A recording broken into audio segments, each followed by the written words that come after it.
Well, I'm standing here next to Folakunle Oshun. He was born in Nigeria in 1984, studied sculpture and art history there at the University of Lagos, and in 2017 he founded the Lagos Biennial, which he has been directing ever since, I think. And in the same year, he received the Potsdam Curatorial Prize, which comes along with the residency in Potsdam, and has spent many months in Berlin and the surroundings because of this, and also a lot of time in Europe ever since the pandemic started. How long have you been in Germany in total now?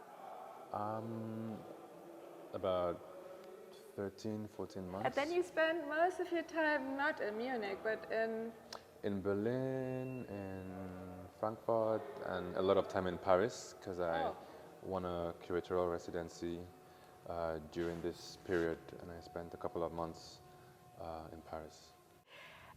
Did you have the chance to examine other collections and museums in German cities? Examine not to the scale or the level that I've been privileged to do here, going to storage, but I was really interested in the Ethnographic Museum in Dahlem in Berlin. Yes. So my first visit there was in 2015. And when it was all still there. Yes, when it was all still there. So I sort of followed that journey since 2015 to try to understand the dynamics of such a big museum and why, and the questions of restitution and why it's been brought to the center of the city, and that sort of inspired my interest and questioning of museums and museum politics, and it's also reflected in my work here at the Pinakothek. Good. So what do you think makes Munich's art scene different or special in comparison to other cities in Germany, other institutions?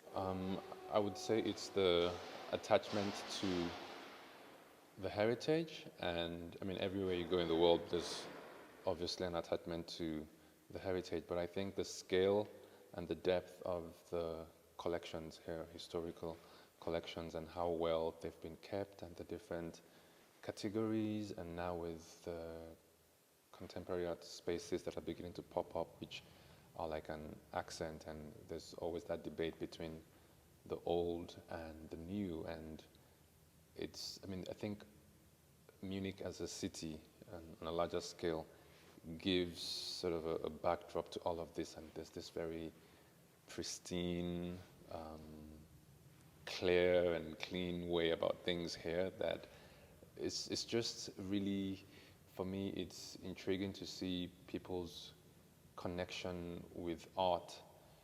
So I try to be a bit more confrontational because I see that there's a real attachment to culture and to heritage, and I try to confront that and like sort of shake people out of that comfort, and Okay. So how did you get involved with Bernhart? Okay, so last year I think they were looking for a curator with a different gaze to look at their collection. This is my third trip to Munich, and spent about 3 weeks to a month each time, just having meetings around the clock and going to different museums to understand the context in which this museum was situated, and understand the context in which the Moderne is situated in the larger Pinakothek. It's so many layers. And obviously digging in the underground storage, which is a huge part of the way this exhibition is framed. There's sort of this underlying theme of what is seen and what is not seen, the underground, the subterranean, and then what is seen to the naked eyes. In the press release, the exhibition is called a joint research project. Yeah. So it was a collaboration, wasn't it? And how did this collaboration go? And isn't that a practice which is very typical for you, to seek people you can collaborate with, to have a partner, to have someone to exchange with?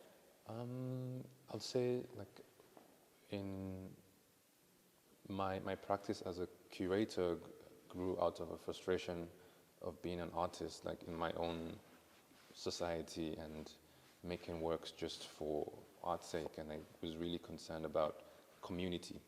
So community has always been part of my work, how I can use my art to connect, and then with curating it's even a louder voice. So here it was pretty much the same thing. Definitely I had to consult with Bernhart, who is the curator of the collection and has been here forever and knows every work by name, literally. So it was a lot of quarrels, a lot of punching, a lot of fighting initially, because I have visited several museums across Europe, and it most of the time is about the strength of the collection. And for a contemporary art museum, I think it should be more about the strength or the openness to confrontation and to conflict. And so we had that initial sort of disparity in our approach to the exhibition and general approach to art, but we found a middle ground in the architecture of the space, which is amazing, but it was a starting point for everything that you see here. That's what I wanted to ask. Was there a kind of initial thesis to the exhibition, or did it develop while you got to know It developed really slowly, because there were times we were having meetings and I was saying stuff, but I was totally confused myself, because it's such it's the architecture also reflects the depth of the collection and the pedigree of the museum and what it means to the community. And I'm coming as an outsider, and you want to make a statement, but you also want to be respectful of the feelings of the people who have put all of this together. So, and I also have my profession, on one hand, and I wanted to make a big statement, and I said, let's paint the whole rotunda black, not as a question of race or color, but more as to challenge this concept of neutrality, a museum's neutral spaces. What was the architect's reason for making this massive white rotunda? And also challenging the concept of minimalism and the white cube. So I said, let's neutralize this whiteness with a color that is equally neutral, like a complement of white. And it was a big debate, like, how do we paint this whole thing black? And let's use all the resources for the exhibition. And then we had an idea to paint one pillar just black, and the next thing we have this Anish Kapoor ball. And I said, exactly, Sorry, that's it. This Anish Kapoor, the Anish Kapoor the ball. Anish Kapoor, yes. So I said, exactly, this is what I'm saying. He's thinking in the exact same direction. Like, block out all this light, because definitely the architect created this space where you cannot show any art. There's too much light coming inside. So the space, the architecture is the art within the museum. All that space is pointing to this one architect, Braunfels, and it was really unsettling for me. Like, wow, like one person can make such a statement. Let's erase that the same way the white cube erased everything postmodern art and erased all the intricacy and detail of art and really focused on the object. So yeah. I mean, once the ball was in the museum. That discussion. Yeah, that discussion was over. Yes, it was done already. Yeah, so it was time to dig into the collection. Yeah, okay. Yeah, and find pieces that resonate with what we were thinking about. Yeah. So the only not contemporary painting in here is Leo von Klenz's Acropolis. Yes. It was painted in 1846, and we probably have a look at it later. But what criteria were used to select the exhibits? Did you look under a certain sort of, idea? Were you led by a certain see this, or did you just, go through everything and this might fit and this not? Yeah, I mean, I think there are two themes, there are two unifying themes in the exhibition, and if you would read the exhibition really properly and slowly, they're kind of obvious. The aesthetic is not totally obvious, but the themes, and when you understand the reason for the selection, is quite obvious. The first thing was to reference what the architect has done with the building, with the sort of distortion of conventional classical museum forms, which show power and majesty, and he's broken those forms down into geometric shapes and abstract forms, but they still reference this sort of Acropolis building, which has like strong pillars and show power. And the other sort of sub-theme is questioning the democratic positioning of the museum, which usually is led by a curator or director who's making the decisions. And so this question of what is shown and what is not shown, the question of look at this, and when a curator or an artist says look at this, you wonder what you're not being asked to look at. So it's just telling the audience to take a deeper look at the place of art, the place of the museum, the place of culture, also of funding in art, like who makes certain decisions, what is written in history as good art, as great art, which artists are favored by history. Was Leonardo da Vinci really the greatest artist of his time? Was it that somebody was writing about him vehemently, and because of that the public believed? So we live in a really democratic time, and it's opening the museum wider for the audience to say, no, we make the decisions, we decide what we want to see, we decide what art speaks to us. And so the museum, the exhibition is not telling people what exactly to look at, but it's opening that window to much more than what you're being shown, and saying, look, there's actually a literal storage which measures 25 meters, about the same height of the museum. And that for me was just an amazing thing to work with. Like there's always something that you don't see. Title of the show, Look at This, comes from a work by David Shrigley, which it's not a very big work. It's just a paper work with a black square on it, which you cannot see through or not see behind, and it says, look at this, as it's written on it, and that's it. And you're completely blocked in what you might perceive. So is that the kind of attitude you wanted to criticize? Not criticize, more of question, of saying that if a museum has a collection, who makes the decision? Is it informed by what the state wants to be perceived as? Is it informed by the genius of a curator or an artist or director? Or is it informed by what the public wants to see? We cannot practice democracy outside the museum space, and the museum space is autocratic because somebody makes a decision and says, this is your heritage, this is your culture, this is what you should. And you see that also in a lot of architecture of, say, post-Second World War, and people right now are ashamed of what the architecture stands for.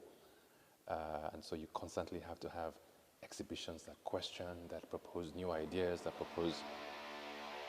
chart new courses and say, yes, we can't do anything about this building, but this is where we are now as a people. So it's extending that conversation or that kind of thinking to this space.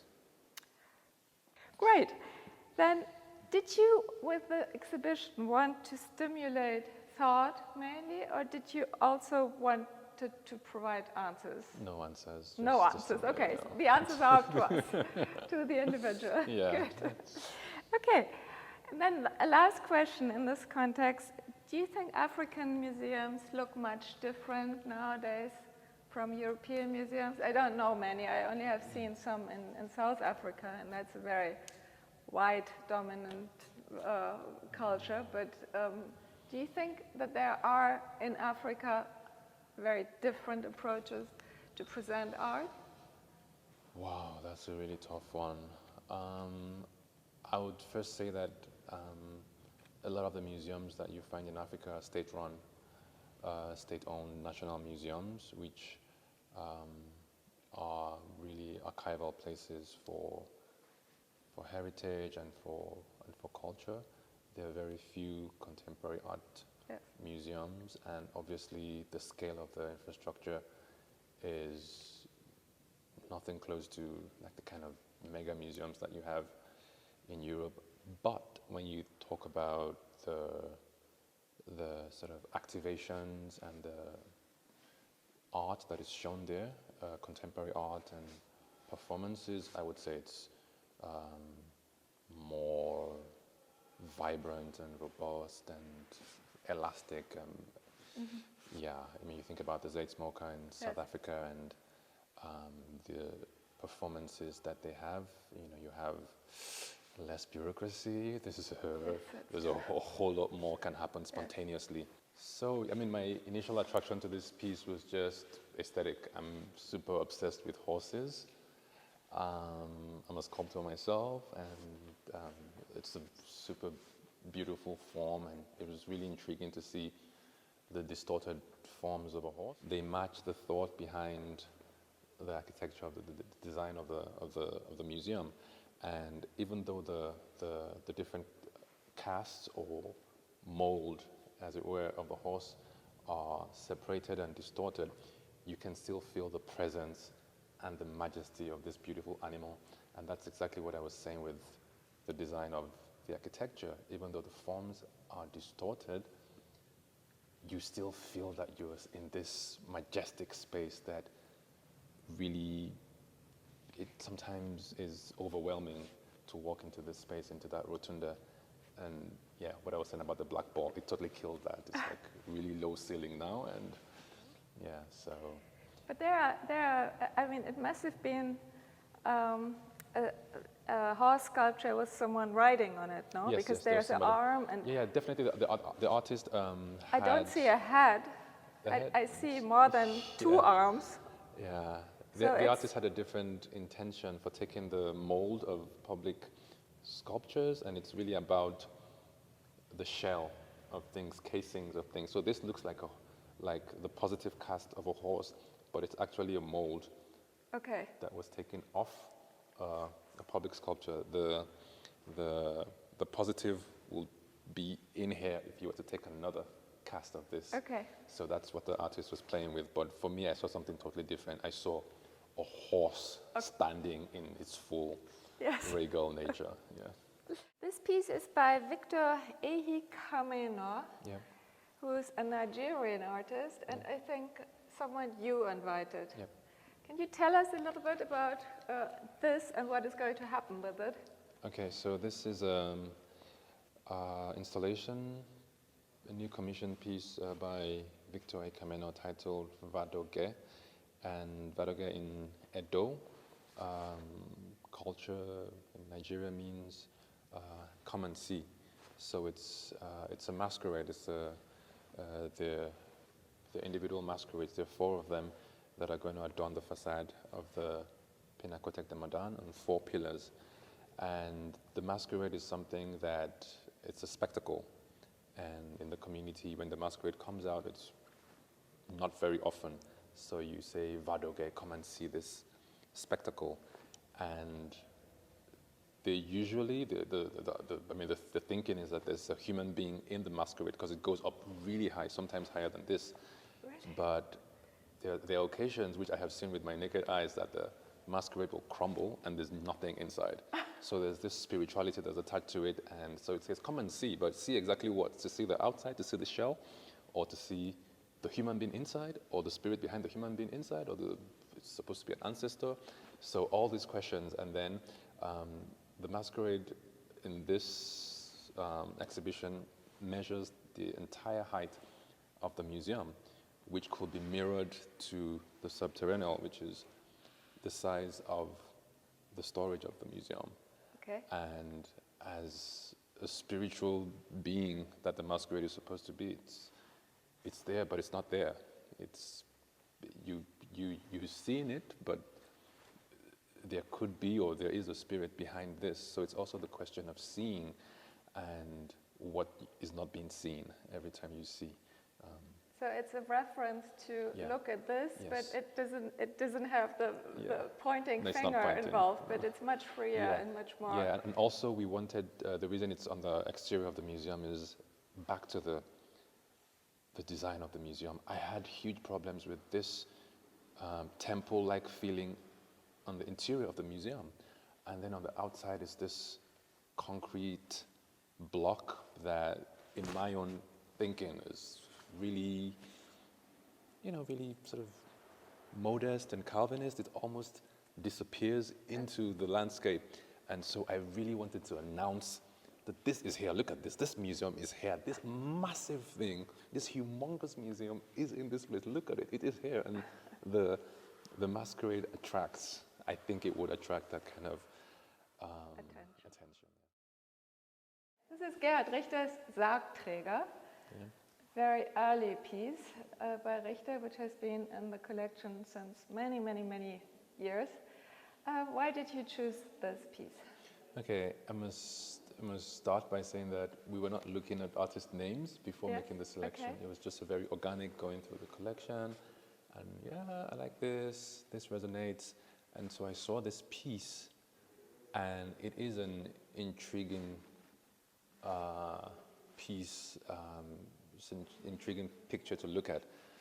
And the question began to ring in my head, just looking at this, are they trying to bury something or exhume something? And again, that thought of life and the afterlife, of that ambiguity of not knowing what is really happening or which direction something is going. There's also the question of what is inside this casing or coffin. Is it empty? But we're all staring at this. This really is about the artwork and what the artist is saying. And it's way what magicians say, the more you look, the less you see.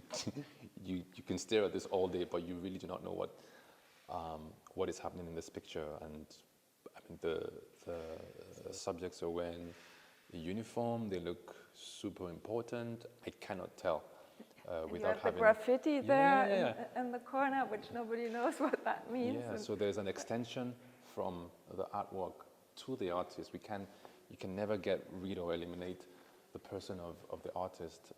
And I'm not sure that the art world does enough justice in that regard to give that proper credit to where the art is being sourced, because I also have this question of ownership and why museums collect and own pieces and store this in storage for 20 years without sharing it with the public. And then, so if we were dealing with names, I would never select a Gerhard Richter, because I think, people have seen this too many times. I was looking for artists that had never been seen. Like, why are you keeping this in the storage under the museum? Let's bring it up. Let people look at this. Let people see that there's more, give life all over again. But this picture was so intriguing that it just had to be here.